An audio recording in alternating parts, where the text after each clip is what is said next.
예수님께서는 여러 번 말씀드렸지만 율법을 폐지하러 오신 분이 아니고 율법을 완성하러 오셨다라고 이야기하셨습니다. 그리고 이웃을 사랑하라 하는 말씀도 예수님이 갑자기 새로 주신 말씀이 아니고요, 이미 구약에서 하나님께서 모세를 통하여 이스라엘 백성들에게 명령하신 내용 중에서 가장 핵심적인 내용이었습니다. 그것을 모르는 사람은 아무도 없습니다. 하지만 예수님은 율법을 완성하러 오셨기 때문에 과연 이웃을 사랑하는 것은 어떻게 구체적으로 실천해야 되는지를 우리에게 가르쳐 주시는 말씀이라고 보시면 되겠습니다. 먼저 오늘 말씀의 배경을 보시면 어떤 랍비가 율법 교사라고 했습니다. 율법을 가르치는 선생님인 어떤 랍비가 예수님에게 와서 시험했다라고 되어 있습니다. 25절에 그렇게 나와 있죠.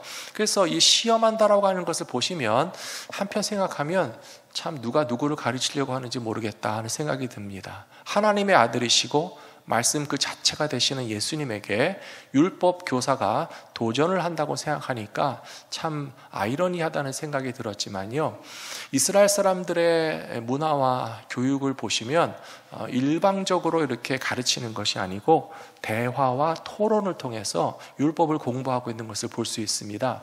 지금도 이스라엘 사람들의 율법 학교를 보여주는 제가 영상 자료를 봤는데요, 도서관이 아주 벅적벅적하게 시끄럽습니다. 율법 학교의 도서관에서는 그 율법 학교 학생들이 어떻게 공부하나 하면요, 작은 테이블 하나 놓고 각자 율법 성경을 딱 펴놓고요, 서로 막 싸우듯이 토론을 해요. 여기 말씀에 이렇게 돼 있는데 너는 어떻게 생각하냐? 그러면 거기서 또 여기 말씀에 이렇게 돼 있으니까 나는 이렇게 생각하는데 너는 어떻게 생각하냐 하면서 막 대화와 토론을 통해서 질문도 하고 대답도 하고, 그것이 더 머릿속에 남아서 하나님의 말씀을 아주 정말 열심히 공부하는 장면을 제가 봤거든요. 그런 의미에서 이 율법 교사 랍비는 예수님에게 질문도 하고 예수님이 정말 정답도 알고 계시는지 배우고자 하는 마음이 있었던 것 같아요. 그래서 그 결과 어떻게 됐습니까? 예수님이나 율법학자나 동의했고 일치했고 똑같은 하나님의 말씀 가운데 가장 중요한 계명이 뭔지에 대해서는 이미 알고 있었다는 거예요. 첫 번째로 이웃사랑의 계명이라고 하는 것은 구약 율법의 핵심 중에 핵심이라고 하는 사실을 모두가 인정한다는 사실입니다. 예수님께서 다시 물으셨습니다. 율법학자에게 무엇을 행하여야 구원을 받겠느냐고 내게 질문했는데, 그렇다면 하나님의 말씀 중에서 제일 중요한 것은 당신은 뭐라고 생각합니까? 라고 역으로 질문하셨어요. 그러자 27절에서 그 랍비가 대답하기를 내 마음을 다하고 목숨을 다하고 힘을 다하고 뜻을 다하여 주 너의 하나님을 사랑하라고 하셨고, 또 하나님의 말씀에 이웃을 내 자신과 같이 사랑하라 하신 말씀이 제일 중요한 율법이라고 하는 사실을 우리는 다 알고 있습니다. 예수님도 같은 생각이셨어요. 근데 왜 이렇게 뻔히 잘 아는 내용에 대해서 예수님께서 끄집어내셨는지 아십니까? 머리로 알고 몸으로 행하지 않기 때문에 그렇습니다. 하나님을 사랑해야 된다는 거 이스라엘 백성들은 다 압니다. 여기 랍비가 대답한 10장 27절의 말씀이 구약에서는 어디 나와 있는지 아십니까? 신명기 6장 5절에 나와 있죠. 쉐마 이스라엘, 이스라엘아 들으라. 무슨 내용입니까? 10장 27절 말씀 것처럼 마음을 다하고 목숨을 다하고 힘을 다하고 뜻을 다하여 주 너의 하나님을 사랑하라는 말씀이 이미 신명기 6장 5절에 나와 있을 뿐만 아니라요, 거기 뭐라고 명령하셨는가 하면 손목에 붙잡아 매라고 하셨어요. 이마에 붙이고 다니라고 하셨어요. 천장에 써놓으라고 그랬어요. 문에 나갈 때도 읽고 들어갈 때도 읽고, 아버지가 자녀에게 가르쳐줘야 할 가장 중요한 말씀이 신명기 6장 5절이라고 하는 사실을 이미 이스라엘 백성들은 다 알고 있기 때문에 지식적으로 몰라서가 아닙니다. 그렇다면 예수님께서는 무엇을 원하시는 것이겠습니까? 아는 것을 몸으로 실천하라는 것입니다. 이웃사랑에 대한 말씀도 역시 레위기 19장 18절에 보시면 나와 있습니다. 같이 읽어보실까요? 원수를 갚지 말며 동포를 원망하지 말며 내 이웃 사랑하기를 내 자신과 같이 사랑하라. 나는 여호와이니라. 아멘. 이미 레위기에서 하나님께서 이웃을 사랑하고 원수에게 보복하지 말라고 가르쳐 주신 사실을 예수님도 알고 랍비도 알고 이스라엘 사람 다 알고 저도 알고 여러분도 알잖아요. 근데 예수님이 원하시는 건 뭐겠습니까?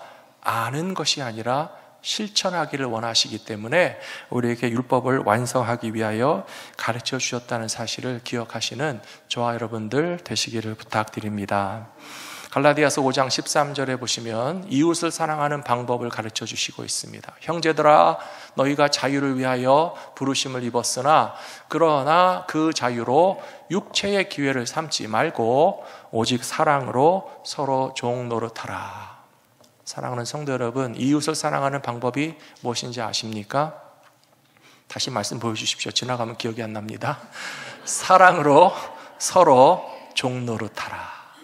이웃을 사랑하는 방법은요, 자발적으로 스스로 종 노릇을 하시는 것이 이웃 사랑의 방법이라고 하는 것입니다. 14절에 그렇게 해서 이렇게 나와 있습니다. 온 율법은 내 이웃 사랑하기를 내 자신같이 하라 하신 말씀에서 이루어졌다라고 이야기하고 있습니다. 부모님들이 자녀를 키우실 때 보면요, 정말 사랑해서 얼마나 이뻐하며 키우시기도 하지만 동시에 참 힘들고 아이를 키우는 게 힘들어서 한국이나 미국이나 아이를 아예 못 낳겠다 포기하는 분들도 있으시잖아요. 그런 것을 보면서 부모의 역할은 참 귀하고 자녀를 위한 희생은 참 부모님들이 사랑을 실천하는 것이라고 볼 수 있는데요, 누구도 억지로 하라면 아마 못 하실 거예요. 남의 자식 데려다 놓고 이 자식 좀 키워주십시오 그러면 누가 자기 자녀만큼 희생하고 사랑하면서 키우겠습니까?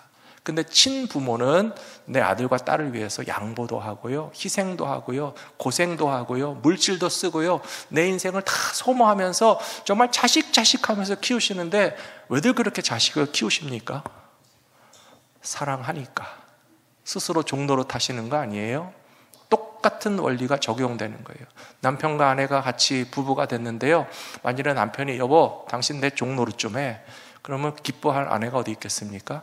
당신이 뭔데 나보고 종노릇 하라고 그래요? 당신이 나의 종 하세요 라고 할 텐데요, 서로에게 내 종이 되라라고 하면요, 사랑했던 남편과 부부도, 남편과 아내도 서로 기분 나빠서 화내고 싸울 수밖에 없어요. 근데 참 사랑하는 부부는요, 어떻게 하셔야 됩니까? 성경에 나와 있잖아요. 사랑으로 스스로 종노릇 하시라는 거예요. 내가 종이 되어 주면 종처럼 섬기고 사랑을 해도 행복한 것이지, 남을 억지로 종노릇 시키려고 하면 누구도 기뻐하지 않습니다. 교회도 마찬가지입니다. 성도들이 서로 사랑해야 되는데 성도들이 교회 오셔서 오늘은 누가 내 종노릇을 할까?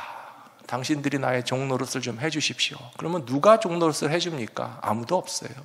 근데 오늘 교회 와서 내가 좀 사랑으로 섬겨드릴 분이 누가 있나, 내가 저분의 좀 돕는 역할을 해야 되겠다라고 하는 마음으로 스스로 솟아나게 되면, 여기 갈라디아서에 있는 말씀과 마찬가지로 자유로 육체의 기회를 삼지 말고, 무슨 뜻이겠습니까? 누구도 억지로 사랑할 필요가 없다는 것이고요, 강요하지 않는다는 것이에요. 하지만 오직 사랑으로 서로 종노릇하게 될 때에 이웃을 사랑하라 명령하신 주님의 말씀을 실천하게 되는 저와 여러분이 되실 줄로 믿습니다.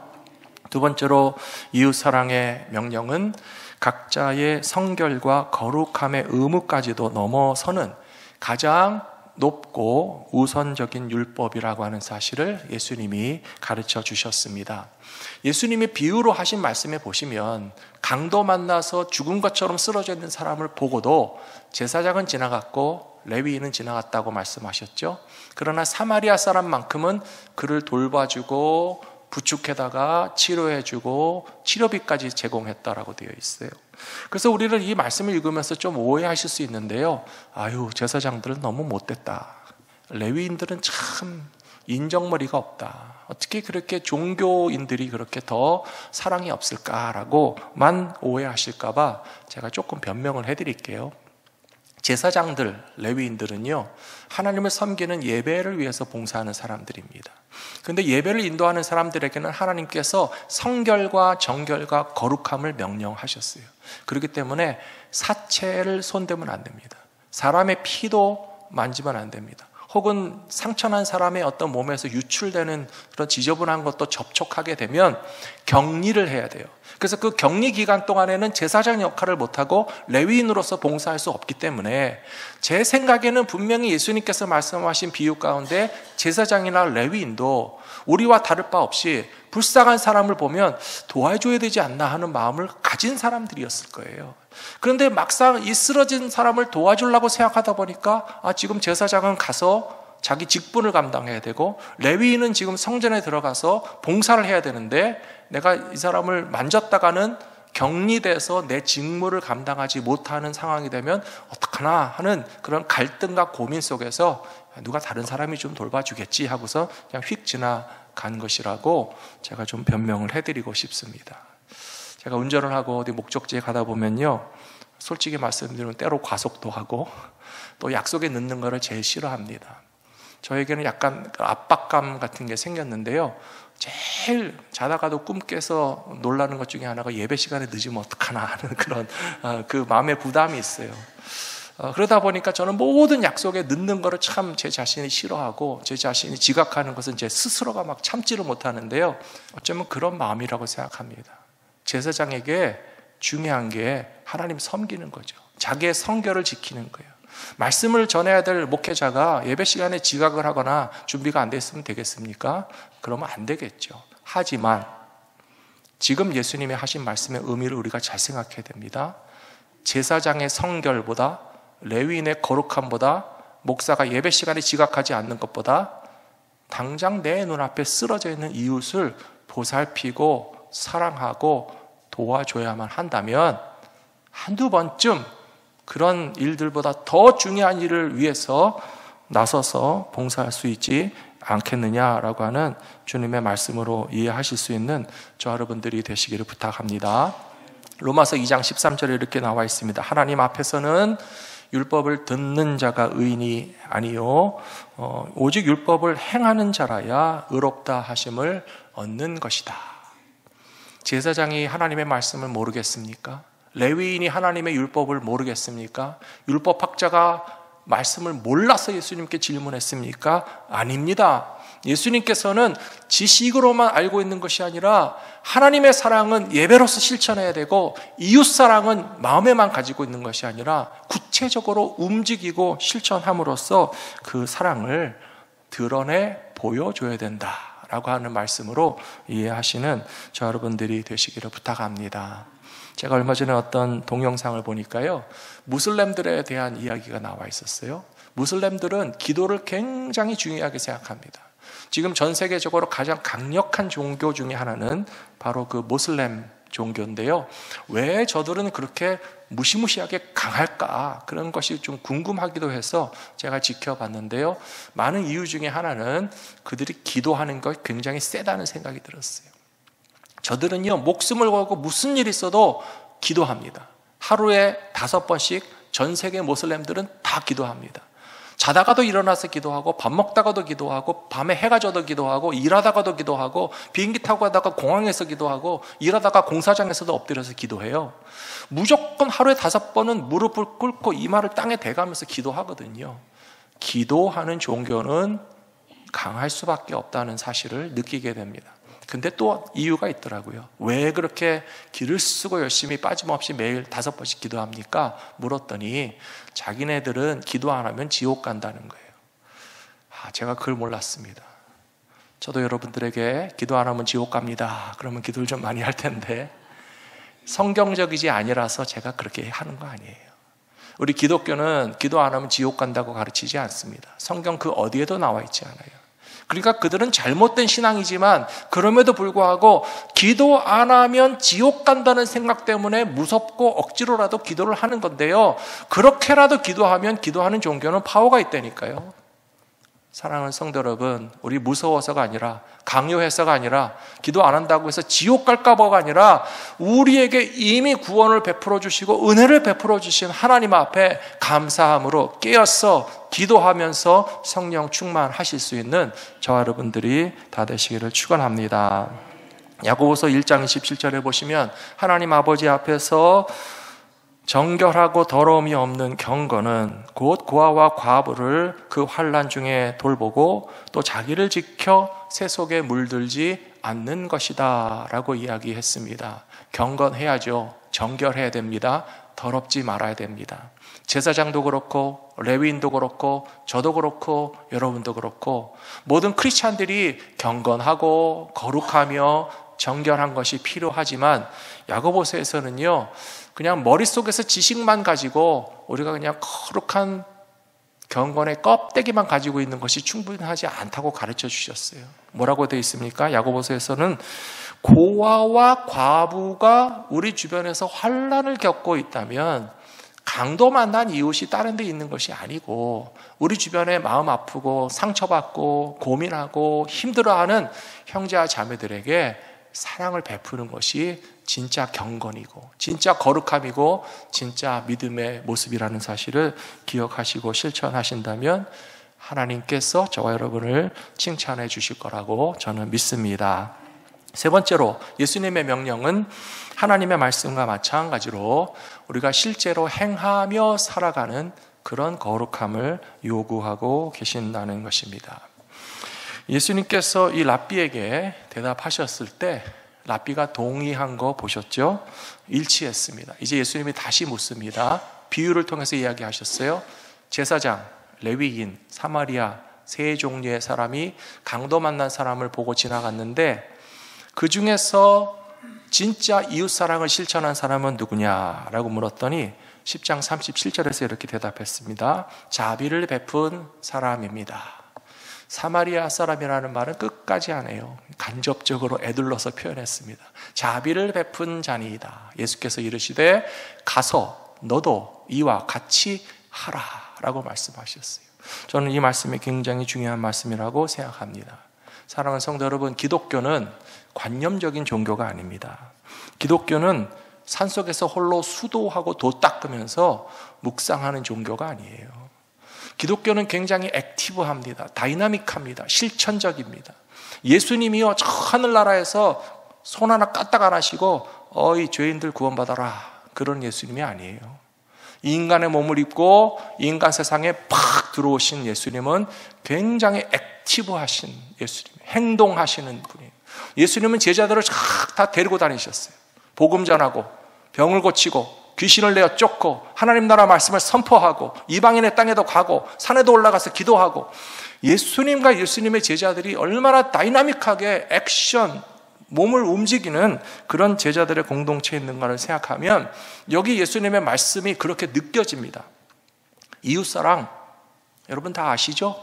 알면 됐습니다. 끝. 그게 아니에요. Go and do like this. 가서 이렇게 해야지 라고 가르쳐 주시는 거예요.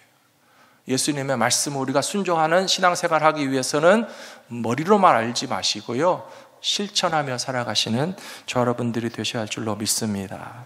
제가 이야기를 가끔 하면 어떤 분들은 그런 질문을 해요. 목사님, 제가 단 한 번만이라도 제 눈앞에서 강도 만나 쓰러진 사람을 만났다면 사랑을 실천했을 텐데 여태 기회가 없었네요. 도대체 내 앞에는 왜 강도 만나서 쓰러진 사람이 한 번도 안 나타납니까? 누구를 사랑해야 됩니까? 그런 분들이 계시거든요. 우리 성도님들은 안 그러시겠죠. 강도 만난 이웃이 평생에 한 번 만났던 말똥 하잖아요. 그러면 사랑은 한 번만 하실래요? 우리 가족 중에 내 사랑이 필요한 사람이 다 강도 만난 이웃이에요. 우리 성도들 가운데 우리의 작은 섬김을 드릴 수 있는 모든 분들이 다 강도 만난 이웃과 다를 바가 없기 때문에 멀리 가서 나중에 찾으려고 하지 마시고 지금 가까이 내 곁에 있는 사람에게 사랑을 실천하면 그것이 바로 강도 만난 이웃을 보살펴주는 사마리아인과 같은 사랑을 실천하시는 일이 될 것이라고 저는 믿습니다. 지난 2주 동안에 우리 교회 성도님들이 굉장히 다이나믹하고 액티브하게 활동을 많이 하셨어요. 얼마나 좋았는지 모릅니다. 연세 많으신 어르신들이 꽃구경 가신다고 차로 2시간씩 가서 확 둘러갖고 보고 오셨잖아요. 얼마나 저도 좋았는지 몰라요. 지난 주간엔 또 찬양대가 아름다운 것에 보러 가셨는데요, 오늘 찬양을 아주 잘하시는 거 보니까 소풍을 갔다 오셔서 더 잘하시나 하는 생각이 들 정도로 너무 오늘 찬양을 정말 잘하셨거든요. 근데 제가 쫓아다니면서 느낀 것이, 누군가 그걸 준비하고 다 계획을 해서 가실 수 있도록 다 하게 하고, 생각해보니까 그 티켓 값도 뭐 몇백 불어치인데 우리가 잘 거저 보고 왔잖아요. 그런 것을 생각하면 이웃사랑이 대단히 어려운 것도 아니에요.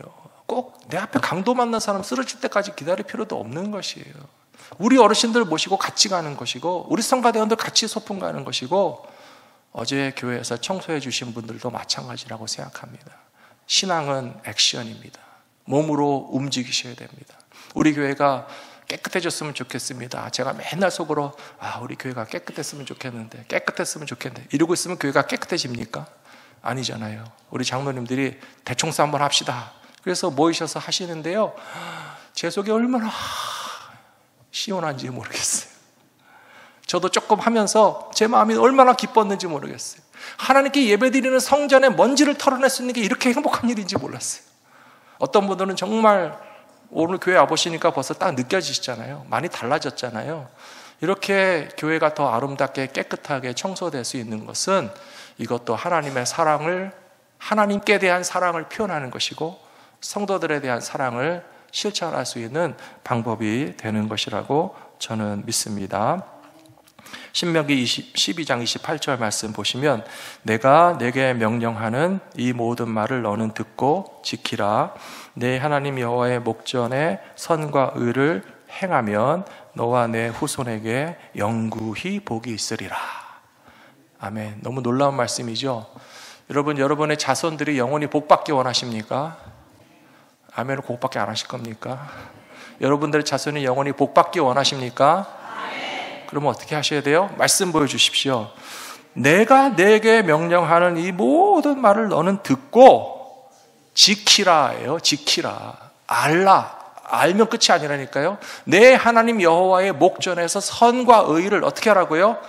행하시라고요. 하나님의 말씀은 지켜야 되고 하나님의 목전에서 행하셔야 됩니다. 그러면 너와 내 자손이 영원히 하나님의 복을 받게 될 것이다 약속하신 하나님은 약속을 지켜주실 거라고 믿습니다. 마태복음 7장 21절에도 예수님 이렇게 말씀하셨어요. 나더러 주여 주여 하는 자마다 다 천국에 들어갈 것이 아니요 다만 하늘에 계신 내 아버지의 뜻대로 행하는 자라야. 어떻게 해야 된다고요? 행하는 자라야. 실천해야 됩니다. 액션이 일어나야 됩니다. 다이나믹한 것이 기독교 신앙입니다. 지식만을 가진 것이 아니고 우리의 몸으로, 삶으로 하나님의 말씀을 실천하고, 하나님 사랑은 예배당에 오셔서 예배로 실천하시고요, 이웃사랑은 가족과 성도들과 세상을 향해서 우리 몸으로 실천함으로써 하나님의 말씀을 행하여 여러분과 여러분의 후손이 영원히 복을 받으시는 믿음의 백성들이 다 되시기를 축원합니다.